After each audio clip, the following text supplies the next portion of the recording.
안녕하세요. 이번 강의에서도 패널 레이아웃 도면에 관련된 내용을 좀 더 살펴보도록 하겠습니다. 지난번 26강에서는 패널 레이아웃 도면을 만드는데 스키매틱 드로잉과는 전혀 상관없이 패널 레이아웃 도면에만 있는 심볼들을 나열해서 만들어서 그 패널-1.dwg 파일을 만들었었습니다.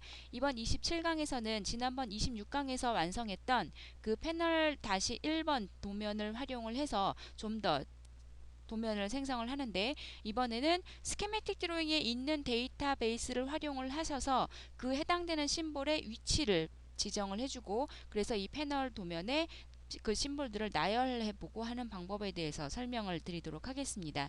자, 지금 보시는 것처럼 지난번 26강에서 완성하셨던 그 패널-1번 도면을 활용을 해서 제가 여기에 이제 심볼을 만들어 보는데요. 자, 이번에는 스키매틱 드로잉에 있는 데이터를 불러다가 사용을 할 거기 때문에 이 패널에서 아이콘 메뉴 부분을 확장을 해서 보시면 그 서브 메뉴들이 나타나는데요. 여기에 보시면 구조도 리스트라고 있습니다. 그러니까 스키매틱 드로잉에서 만들었던 데이터를 그대로 활용을 할 거기 때문에 구조도 리스트라는 명령을 사용을 하게끔 되는데요.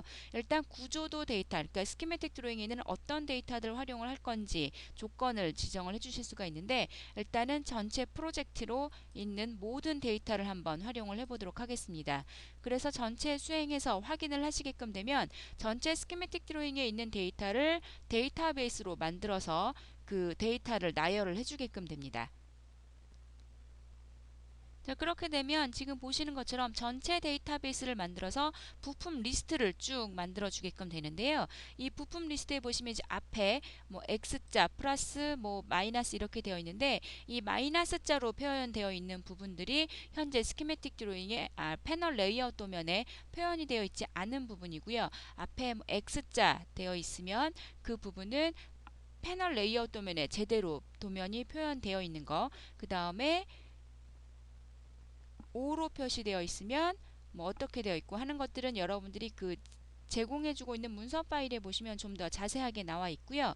그 다음에 여기 보시면 기존 항목 숨기기라는 옵션을 해주시게끔 되면 이미 현재 있는 이 도면에 표현이 되어 있는 심볼은 표현이 되지 않습니다. 그래서 이제 실제 여러분들이 나열하셔야 되는 부품 리스트만 쭉 나오게끔 되죠. 자, 여기에서 일단 제가 예전에 그 저희가 만들었던 도면에 있는 데이터를 한번 삽입을 해볼 건데요. 그게 아마도 10강이었을 겁니다. 10강에서 만들었던 sample.dwg 파일에서 저희들이 삽입했던 심볼들을 삽입을 해볼 건데요. 그것들이 앞에 22번 시트였기 때문에 이 부분에 해당이 됩니다. 그래서 22의 S1, S2, S3, 그 다음에 S4, 그래서 이 4개의 심볼을 삽입을 해볼 건데, 각각 개별적으로 선택을 하셔서 삽입을 하셔도 될 거고요. 저는 Shift 키를 이용을 해서 4개의 심볼을 한꺼번에 삽입을 해보도록 하겠습니다.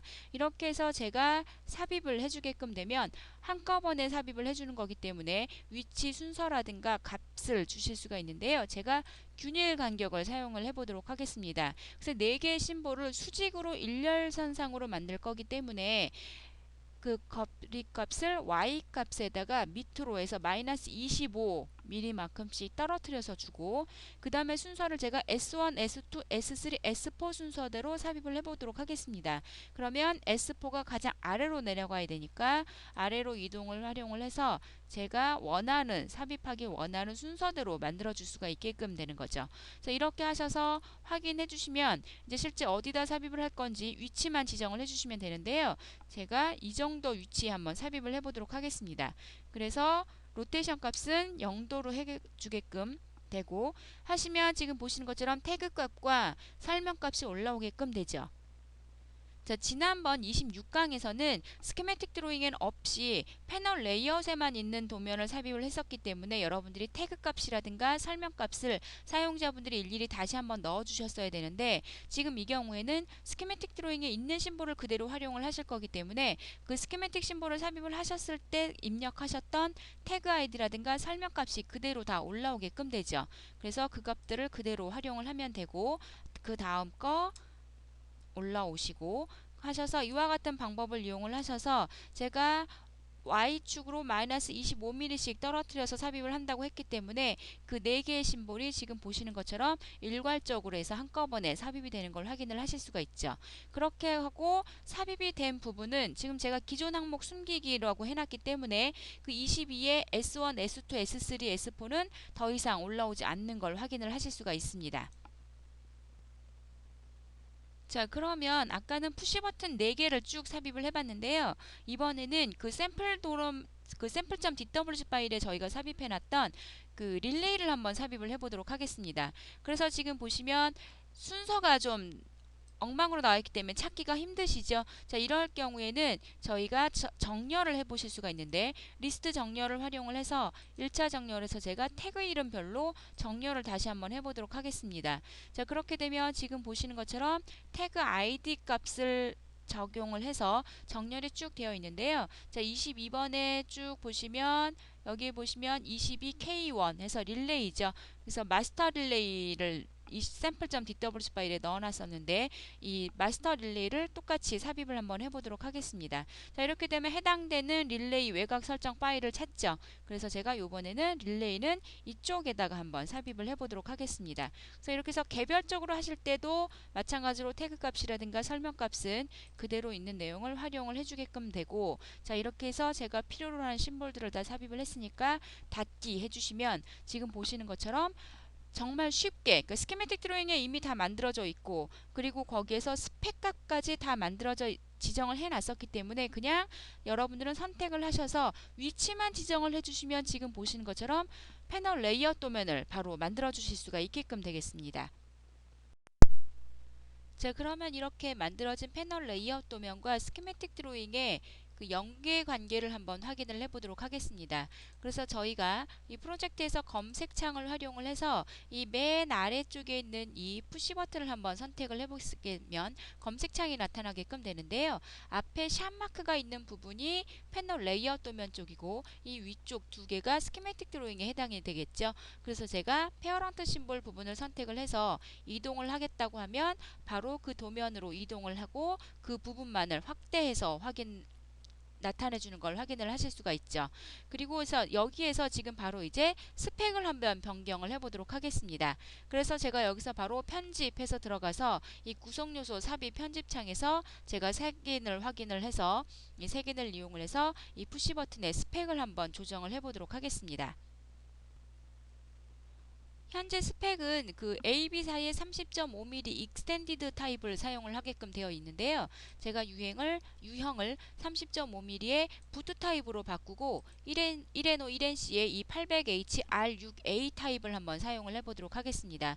이렇게 해서 제가 확인을 누르고 확인을 하게 되면 현재 이 NONC 1N5 1NC였으니까 NC 접점이 하나 있는데 변경을 하겠냐고 물어보죠. 그래서 업데이트하고 그러고 나면 또 패널 기호를 업데이트 하겠냐고 묻습니다. 그래서 패널 기호도 이번에 같이 업데이트를 하게끔 되면 그 패널 레이아웃 도면을 찾아서 심볼을 변경을 해주고, 그리고 다시 이제 스키매틱 드로잉으로 변경이 돼서 도면이 넘어오는 걸 확인을 하실 수가 있죠.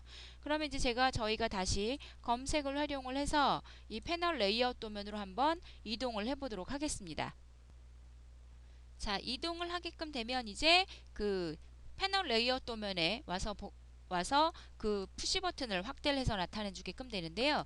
일단 창을 닫고 도면을 좀 축소를 해보시면 위에 4개가 똑같은 스펙으로 사용을 했었던 걸 기억을 하실 거예요. 그런데 밑에 것만 지금 제가 스펙을 바꿨기 때문에 해당되는 그 패널 레이아웃의 외형 형상이 바뀌었죠. 그래서 해당되는 심볼을 바로 자동으로 바꿔주는 걸 확인을 하실 수가 있게끔 되죠. 자, 그러면 이렇게 완성된 패널 레이아웃 도면에 품번 기호를 한번 삽입을 해보도록 하겠습니다. 여러분들이 패널 메뉴 쪽에 보시면 품번 기호라고 해서 품번 기호를 삽입을 하실 수가 있게끔 되는데요. 여러분이 해당되는 그 푸시 버튼을 선택을 해서 시작점과 다음 점을 누르신 다음에 엔터키를 눌러주시면 현재 지금 보시면 해당되는 항목 번호가 없어서 번호를 지정을 해주셔야 되는데 다음 사용에 9번으로 나온다는 거는 이미 8번까지는 다른 부품에서 사용이 됐었다는 겁니다. 물론 지금 저희가 사용하는 경우에는 이 패널-1.dwc 파일에는 없지만 기존에 작성했던 이 프로젝트 안에 있는 다른 패널 레이아웃 도면에서 8번까지는 이미 사용이 된 거죠. 그래서 제가 다음 사용을 해서 그대로 9번을 삽입을 해주면 되는데, 그럼 이 밑에 거 두 개는 스키매틱 드로잉에서 태그 아이디는 다르지만 동일한 스펙을 사용을 하기 때문에 똑같은 분번이 될 거예요. 그래서 시작 번호와 끝 번호를 눌러주시면 되면 이번에는 그 창이 안 나오죠. 이미 번호가 9번으로 지정이 되어 있기 때문에 바로 그냥 자동으로 들어가는 걸 확인을 하실 수가 있게끔 되고, 이 아래쪽 거 스펙을 바꿔준 심볼을 한번 삽입을 해보시면 얘는 지금 해당되는 게 없기 때문에 다음 10번 사용해서 하는 걸로 해서 이와 같은 형태로 하셔서 여러분들이 해당되는 모든 심볼들의 이 품번 기호를 삽입을 하실 수가 있겠죠. 그래서 이쪽에 있는 그 것도 사용을 해보고, 그 다음에 네임 플레이트에도 품번 기호를 삽입을 하실 수가 있으실 거예요. 그래서 이러한 형태로 해서 여러분들이 패널 레이아웃 도면을 만드시고 그에 해당하는 품번 기호까지 삽입을 하실 수가 있습니다. 그래서 마지막으로 이쪽에 있는 릴레이에까지 품번 번호를 넣어주고 이번 도면을 이제 완성하는 걸로 하도록 하겠습니다. 그래서 이렇게 해서 다 완성이 됐으니까 이제 이번 강의는 이것으로 마치도록 하겠습니다.